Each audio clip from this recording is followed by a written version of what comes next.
हमारे मुख्यमंत्री जी सड़क, 4 लेन और एक्सप्रेस वे में अंतर ही नहीं जानते हैं। अब विरासत में गद्दी मिल सकती है, बुद्धि नहीं।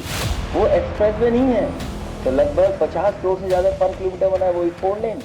भैया, उत्तर प्रदेश की राजनीति का रंग बड़ा ही निराला है। यहाँ एक्सप्रेस वे बने ना बने, लेकिन बयान उससे भी तरीफे दौड़ने लगते हैं। अब गोरखपुर लिंक एक्सप्रेस वे को ही ले लीजिए। एक सड़क बनी, लेकिन अखिलेश यादव को इसमें भी महंगे सपने दिखाई देने लगे। कह दिया ये एक्सप्रेस वे नहीं, केवल 4 लेन की सड़क है, और वो भी सबसे महंगी। कि आज सभी अखबारों ने लगभग लिखा है 7,000 करोड़ का हाईवे है, और कब बन जाना चाहिए था? 2,000 अगर किसानों के लिए मुआवजे पे गया तो 5,000 करोड़, मतलब अगर 5,000 करोड़ को हम डिवाइड कर दें 91 किलोमीटर की सड़क से, तो लगभग 50 करोड़ से ज्यादा पर किलोमीटर बना है, वही 4 लेन। 4 लेन हाईवे, वो एक्सप्रेस वे नहीं है।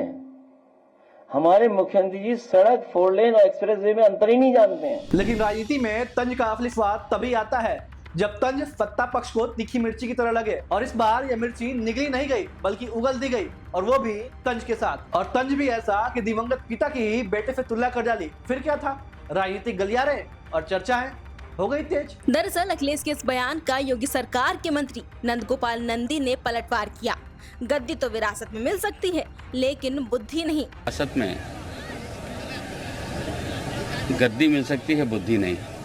निश्चित रूप से जब भी आदरणीय मुलायम सिंह जी ने जो काम किया था, जो तपस्या किया था, लोगों ने मुलायम सिंह जी को मैंडेट दिया था। उन्होंने अपने बेटे को गद्दी पर बैठाला, और जो मुगलों की एक वो रही है कि अपने पिता की हत्या करके उनको लात मार करके गद्दी छीन लेना, वैसा काम किया अखिलेश जी ने। मतलब साफ था, नेताजी की कुर्सी तो मिल गई, लेकिन समझदारी शायद रास्ते में ही रह गई। साथ कर दी मुलायम सिंह की तारीफ। दरअसल यहाँ जिक्र आया मुलायम सिंह यादव का, वो नेता जिन्होंने राजनीति को साधना बनाया था, संघर्षों से पार्टी खड़ी की थी। लेकिन उनके बेटे अखिलेश पर आरोप लगा कि मुगलों की परंपरा निभाई गई। अरे यानी कि जैसे इतिहास में बेटे बाप को गद्दी से उतारते थे, वैसे ही अखिलेश ने भी सत्ता सिंहासन को पारिवारिक ड्रामा बना डाला। और अब जब अखिलेश कहते हैं कि 2027 में हमारी सरकार आएगी, तो मंत्री नंदी कहते हैं मुंगेरी लाल के ख्वाब हैं ये, यानी कि सियासत नहीं, कांच की चूड़ियों वाला सपना है।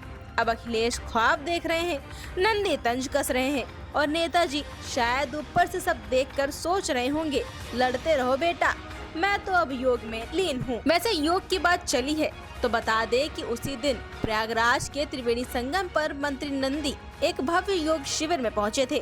गंगा, यमुना और सरस्वती के मिलन पर उन्होंने सूर्य नमस्कार किया और योग को जीवन शैली का हिस्सा बनाने की बात कही। मतलब एक तरफ बयानबाजी से तनाव फैल रहा था, और दूसरी तरफ नंदी योगासन से मानसिक शांति फैला रहे थे। तो एक तरफ है अखिलेश यादव, जिनकी राजनीति बयान और बदले की भावना में उलझी हुई है। वहीं दूसरी तरफ है नंद गोपाल नंदी, जो अब योगासन और मानसिक शांति की बात कर रहे हैं। और बीच में है नेताजी, जो स्वर्ग में अब शांति से होंगे। लेकिन यूपी की राजनीति में शांति की राह अभी दूर दिखाई दे रही है। तो साहब, यूपी की सियासत में राजनीति सड़क पर है, लेकिन सड़क पर राजनीति नहीं चाहिए थी। बस चाहिए था तो विकास और थोड़ी सी बुद्धि। ऐसी तमाम छोटी बड़ी अपडेट्स के लिए बने रहें यूपी न्यूज के साथ।